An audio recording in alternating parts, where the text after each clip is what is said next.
नमस्कार, आप देख रहे हैं भारत 24। साथ में आपके शिखा ठाकुर। मोदी सरकार में कई जन कल्याणकारी योजनाएं चलाई जा रही हैं।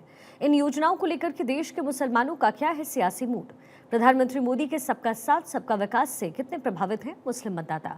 मुसलमानों तक कितनी पहुंची केंद्र सरकार की योजनाएं? भारत 24 आपके लिए लेकर आया है इन तमाम सवालों के जवाब। तो आइए शुरू करते हैं हमारा बेहद खास शो मोदी मुल्क और मुसलमान। तो बहुत अच्छा काम किया है। अब से कांग्रेस के राज में ये बताइए कि शिक्षा कहाँ पे थी और कितने क्राइम होते थे। जब से मोदी जी आए हैं देखो ज़्यादातर मुस्लिम बच्चा ज़्यादा शिक्षा की तरफ बढ़ा है। कारोबार तो बढ़ा है, बिजनेस भी बढ़ा है, बेरोजगारी अब बहुत कम हो गई है। ऐसा नहीं है, पहले की तुलना में देखा जाए तो बेरोजगारी बहुत कम हुई है मोदी सरकार।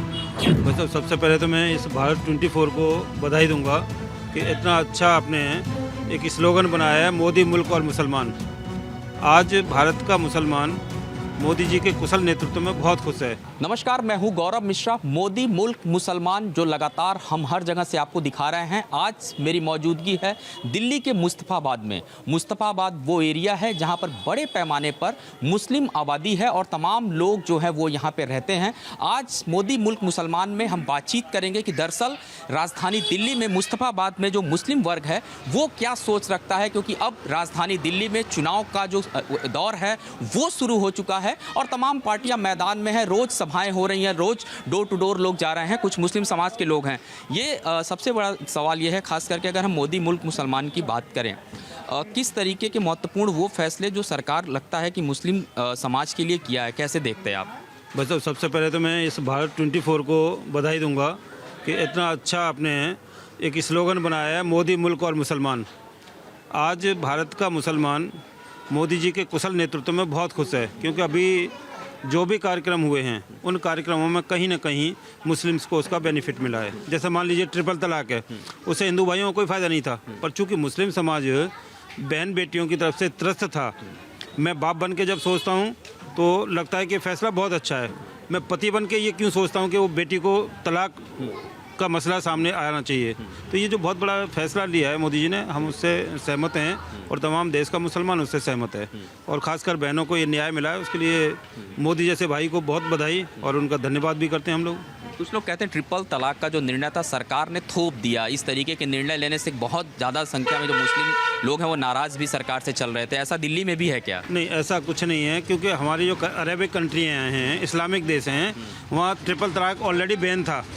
ये तो हमारे हिंदुस्तान में चल रहा था और ये चल रहा था इसलिए कि उसके जो अवेयरनेस थी वो लोगों को नहीं मालूम था कि ट्रिपल तलाक का मसला क्या है। ट्रिपल तलाक पे मोदी जी का, चूँकि हमारे यहाँ मुस्लिमों का जो विरोध था वो मोदी जी अगर अच्छा भी करेंगे तो भी उन्होंने विरोध करना है, बुरा करेंगे तब भी विरोध करना है। तो एक मंशा बनी हुई है, उस मंशा के तहत वो विरोध कर रहे थे। मगर आज अगर मुस्लिम बहनों से बात की जाए, मैं अपनी बेटी के भविष्य को लेकर आज खुश हूँ, तो इसलिए हूँ कि एक जो कुप्रथा थी, कोई भी आया आज नमक कम हो गया, उसने ये ट्रिपल तलाक दे दिया, आज बीवी ने खाना टाइम से नहीं बना के दिया तो उसे गुस्से में तलाक दे दी, उस बुराई से निजात मिली। तो इसके लिए हम मोदी जी का धन्यवाद करते हैं। बिल्कुल, आपसे जानना चाहूँगा, खास करके हम राजधानी दिल्ली में हैं। अभी हाल ही में एक और क्रम शुरू हुआ है, क्योंकि चुनाव नज़दीक है। खास करके बांग्लादेशी रोहिंग्या घुसपैठियों को धरपकड़ तेज़ी से की जा रही है। सरकार घुसपैठ रोकना चाहती है। आपको लगता है कि ये सिर्फ मुस्लिम को टारगेट किया जा रहा है बांग्लादेश रोहिंग्या घुसपैठिया के नाम पर, या फिर ये फैसला बिल्कुल उचित है, घुसपैठ को रोकना चाहिए? फैसला तो सही है। फैसला इसलिए सही है क्योंकि हमारा खाना, हमारा दाना, हमारा पानी वो क्यों ले जाएं, वो क्यों खाएं? क्योंकि हम लोग हमारे देश के अंदर, हम भारत देश के वासी हैं। हमारे जब पाकिस्तान बांग्लादेश सब अलग हो गया उनके, तो अब वो अपना वहाँ रहें, वहाँ खाएं जो भी। अब हमारी ज़मीन, हमारा खाना, हमारा पानी वो क्यों ले जाएं, वो क्यों खाएं? तो ये अच्छा बात है, अच्छा फैसला ही। जो भारी लोग हैं उनके लिए ये जो फैसला है ये सही है। एक सबसे बड़ी बात ये भी आती है, सरकार जब बात करती है, तमाम लोग मुस्लिम्स को वोट बैंक के रूप में देखते हैं। राजधानी दिल्ली में चुनाव है। दिल्ली में अगर हम बात करें, भारतीय जनता पार्टी ने केंद्र में रहते हुए बहुत काम किया है। दिल्ली चुनाव को किस तरीके से देख रहे हैं? क्या सोच रहा है यहाँ का मतदाता? मतदाता ये सोचता है, अब केजरीवाल जी ने जो इतने दिन अपना झूठ सच बोल के जो काम चलाया, इस बार वो आने वाले नहीं है कहीं से कहीं तक भी। यहाँ पहले भी हमारे प्रधान जी जगदीश विधायक रह चुके हैं, बीजेपी के रहे हैं, और बराबर से पहले वो हमारे थे अपना जो बराबर वाली सीट मोहन सिंह भी इस टाइम वो रहे हैं, पूरे एरिया उस टाइम एक ही लगता था। तो मुसलमान ऐसा नहीं है कि नहीं वोट देता था, मुसलमान भी वोट देता था। जो काम करता है बीजेपी का कोई भी कार्य वो विधायक हो या एमपी हो तो उनको वोट मिलता है, ऐसा नहीं है। घुसपैठ की बात हो गई भाई साहब, लेकिन जिस तरीके से कुछ महत्वपूर्ण फैसलों की बात करें, लोगों को चिन्हित किया जा रहा था कि भाई बांग्लादेश का है, रोहिंग्या है, इस तरीके की विषय हो रहा है, इस पर आम आदमी पार्टी का स्टैंड है कि परेशान भी किया जा रहा है लोगों को। आपको लगता है कि इस तरीके के निर्णय जो हैं सरकार को लेने चाहिए, आइडेंटिफाई करना चाहिए लोगों को? नहीं, सही बात है, निर्णय लेने चाहिए और सही कर रही है सरकार, क्योंकि घुसपैठ तो जो है ना गैर कानूनी है ना। घुसपैठ नहीं होनी चाहिए हमारे देश में किसी भी, चाहे इसमें कोई हिंदू हो या मुसलमान हो या किसी भी जाति का हो। हम अपने देश में किसी की भी घुसपैठ जो है बर्दाश्त नहीं करेंगे, ठीक है। अब ये जो अदरवाइज पार्टी जो है ना नए नए इल्ज़ाम लगा रही है, ये गलत है, तो ऐसा नहीं होना चाहिए। शिक्षा के क्षेत्र में लगता है कि जो युवा पहले बहुत ज़्यादा घूमता था, सड़कों पे जाता था, क्राइम होते थे, उसमें नाम आता था, शिक्षा में कुछ सुधार हो पाया है, कुछ काम सरकार ने किया है?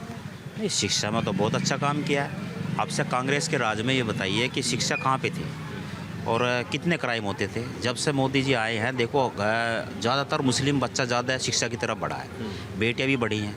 और आप देख लो अभी पीछे जो है ना आईएएस जो आईपीएस की जो है तकरीबन 43 या 44 हुए हैं। तो कुछ ना कुछ तो हो रहा है ना, मुसलमान का जो है मुसलमान शिक्षा की तरफ जा रहा है। और सबसे बड़ी बात यह है कि आप जब से 2012 या 11 में बैंक अकाउंट को देख लो आप, है ना। मैं खुद इस बात से जो है ना मैं बहुत खुश हूँ कि जब से मोदी जी आए हैं तो डिजिटल इंडिया हो गया है, खाता खुलवाना कितना आसान हो गया है। मैं इस बात को खुले उस पर अभी बोल सकता हूँ कि अगर हम कोई खाता खुलवाने गए तो वहाँ पे क्या होता था कि एक गवर्नमेंट वहाँ पे वो चाहिए होता था गारंटर, 2 बंदे होते थे वहाँ पे गारंटर। अब एक गरीब आदमी अगर खाता खुलवाने गया वहाँ तो वो डॉक्यूमेंट को पूरा करने में जो है ना उसको महीना लगता था। दूसरा कोई उसके साथ में सपोर्ट, कोई सरकारी कोई कर्मचारी सपोर्ट क्यों करेगा, उसे क्यों गारंटी लेगा। अगर कोई किसी का कोई जानने वाला है तो वो उसको लेके जाता था और चलो बाई दी चला भी गया, फिर उसमें नई नई तकनीक, भाई नए नए डॉक्यूमेंट लाओ, तो उसका खाता नहीं खुलता था। तो आज सबसे बेहतरीन चीज़ ये है कि आज घर घर खाता हो गया है, हर किसी का, बच्चे का, बड़े का, हर किसी का बैंक में अकाउंट है।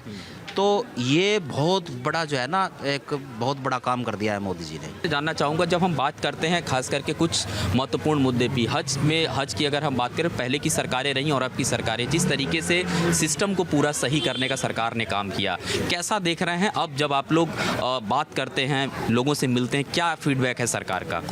नहीं, हज के मामले में सरकार ने, केंद्र सरकार ने अच्छा काम किया है, सुविधा हो गई है और पहले बहुत दिक्कत थी, अब तो अच्छा काम किया है आज के मामले में। और बहुत योजना ऐसी हैं जो मुसलमानों को लाभ है उससे, और ये थोड़ी चुटपुट घटना चलती है लेकिन उस पर गौर दे मोदी सरकार, जो है केंद्र सरकार चुटपुट घटना पर गौर दे, अच्छा काम कर रही है। मुसलमान भी वोट देते हैं, चाहते भी हैं मुसलमान। बार बार एक बात कहा जाता है, खास करके मुस्लिम पर यह आरोप लगता है कि वोट बैंक है, राशन जो सरकार दे रही है लोगों को। कुछ लोगों ने कहा कि बेरोजगारी तो सरकार ने बढ़ाई, लोगों को भी लाइन में लगा दिया राशन लेने के लिए। इसे किस तरीके से देखते हैं? क्या राशन देना सरकार का भी एक गुनाह हो गया कि भाई लाइन में लग के राशन ले रहा हो, बेरोजगार है? नहीं, राशन तो सभी को मिल रहा है और राशन तो अच्छा दिया है सरकार ने, सबको दे रहे हैं, गरीब हो कोई भी हो।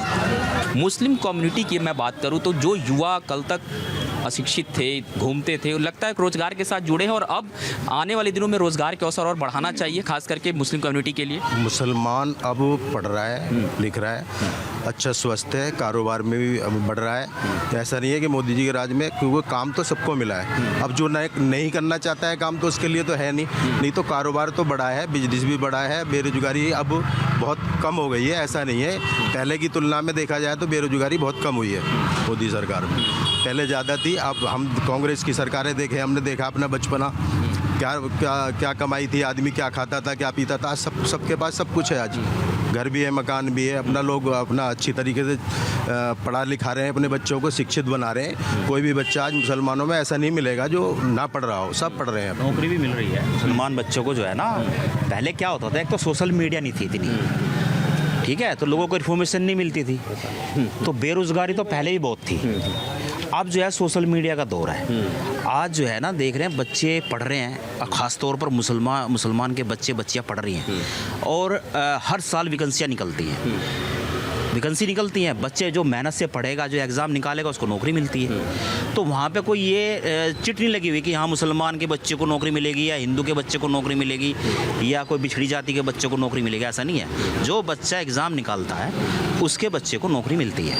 और अब तो हर साल MTS की जो है हर साल निकल रही है, CGL हर साल निकलती है, और यह अभी नहीं, ये शुरू से निकलती आ रही है। और बच्चे अगर कामयाब हैं, मेहनत कर रहे हैं, तो वो एग्ज़ाम को क्वालिफाई करते हैं। तो पहले जो है सोशल मीडिया नहीं थी, जानकारी नहीं थी, और अब जो है सोशल मीडिया का दौर है। और फिर एक ब्रांड है मोदी जी, तो जब से जो है काफ़ी लोग खुश हैं, कोई दिक्कत नहीं है। अब बच्चे जो है ना IAS IPS और टीचरिंग में जा रहे हैं, और अच्छा जो है हो रहा है बच्चों के साथ। आपने साफ कहा कि भेदभाव खत्म हो गया। आपको लगता है कि जो एक भेदभाव बना हुआ था, आप लोगों को एक वोट बैंक के रूप में देखते थे, वो भेदभाव सरकार ने कुछ खत्म किया है?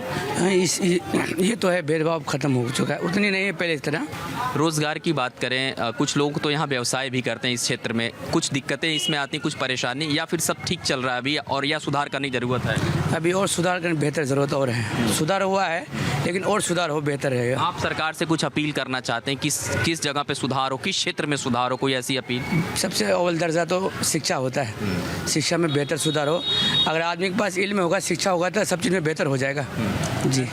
एक सवाल ये भी आया था, खास करके मदरसों की जब बात होती थी तो उनकी शिक्षा प्रणाली को बदलने की बात है, कुछ लोग इसका विरोध कर रहे थे, कह रहे वही पुराने धर्रे पे चलने दो। आपको लगता है पुराने धर्रे पे चलने से काम होगा? नहीं, थोड़ी सी बदलाव तो होनी चाहिए, तब तो बेहतर लगे लोगों को। डिजिटल होता है तो सब चीज़ को पता चलता है कि आदमी किस चीज़ में कितना तरक्की किया है जी। आपको लगता है शिक्षा व्यवस्था, आ रहा हूँ आपके पास, शिक्षा व्यवस्था पे बार बार सवाल उठे कि भाई मुस्लिम कम्युनिटी मदरसों में शिक्षा लेने जाती है, वहाँ उनको शिक्षा के बजाय उल्टा ही ज्ञान दिया जाता है, तो उस पर अब सरकार अगर रिफॉर्म कर रही है तो लगता है कि ये कदम भी सरकार का ठीक है, इससे युवा रोजगार होगा, उसको सीधे नौकरी मिलेगी?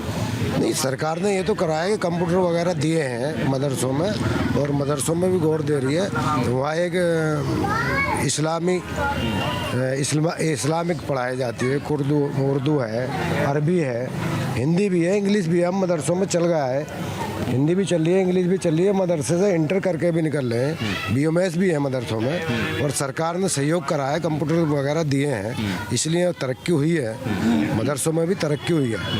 ऐसा नहीं है तरक्की नहीं हुई है, लेकिन अब जागरूक आता जा रहा है पब्लिक में, जनता जाग रही है, आगे बढ़ेगी। जब शिक्षा होगा तो आगे बढ़ेगी। बिल्कुल। आपको लगता है कि अब शिक्षा मिल रहा है और युवा जो है थोड़ा सा सरकार को भी समझ रहा है और आगे बढ़ रहा है इस चीज़ के लिए? जी, पहले से बेहतर है भाई। ये है कि भेदभाव खत्म हो जाओ, बस भेदभाव ज़्यादा है भाई, यही कहना। राजधानी दिल्ली की अगर मैं बात करूं, मौजूदा समय में चुनाव होने हैं, आम आदमी पार्टी के तमाम दावे हैं, महिलाओं को अभी पैसे देने की बात हो गई है, पुरुषों में खास करके 60 साल के ऊपर के पेंशन देने की बात है, इसे किस तरीके से देख रहे हैं इस चुनाव में, आप क्या सोच रहे हैं? ये आपका जब चांस ही ना है तो क्या कहना है, चांस नहीं है आपके इसके सरकार के।